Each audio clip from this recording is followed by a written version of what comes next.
ଶାଶୁ ଘରେ ପ୍ରଥମ ଦିନ କ'ଣ ରୋଷେଇ କରି ସମସ୍ତଙ୍କୁ ଖାଇବା ପାଇଁ ପରସି ଦେଲେ ଆସନ୍ତୁ ଆଜିର ଏହି ଭିଡ଼ିଓ ମାଧ୍ୟମରେ ଦେଖିବା।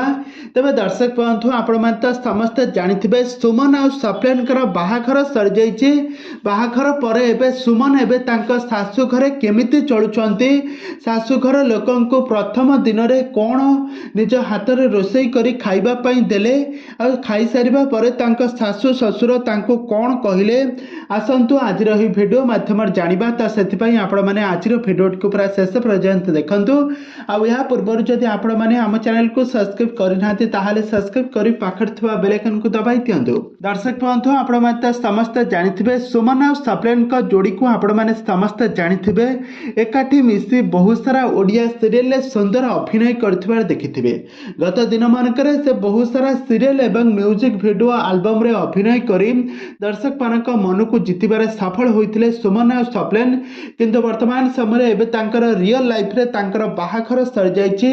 ଏବେ ରିଅଲ ଲାଇଫରେ ଓଡ଼ିଆ ଘରର ବୋହୂ ସାଜିଛନ୍ତି ସଫଲେନ ମିଶ୍ରଙ୍କ ତାଙ୍କ ଘରେ ଆଜି ଘରର ବୋହୂ ସାଜିଛନ୍ତି ସୁମନ।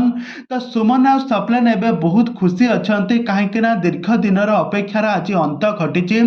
ଆଜି ଉଭୟ ପରିବାର ଉପସ୍ଥିତିରେ ଦୁହିଁଙ୍କର ବାହାଘର ସରିଛି।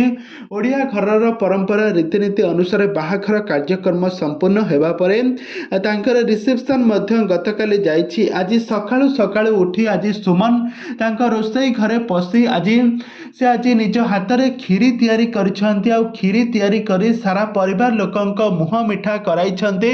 ଆଉ କ୍ଷୀରି ଖାଇ ସମସ୍ତେ ବହୁତ ଖୁସି ଅଛନ୍ତି। ସୁମନକୁ ସମସ୍ତେ ବହୁତ ଶ୍ରଦ୍ଧା ଓ ଭଲ ପାଇବା ମଧ୍ୟ ଦେଉଛନ୍ତି।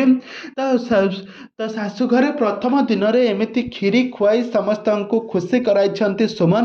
ତ ସୁମନ ସଫଲେନଙ୍କ ଯୋଡ଼ି ଆପଣମାନଙ୍କୁ କେମିତି ଲାଗେ ଆମକୁ ନିହାତି ଭାବରେ କମେଣ୍ଟ ବକ୍ସରେ କମେଣ୍ଟ କରନ୍ତୁ।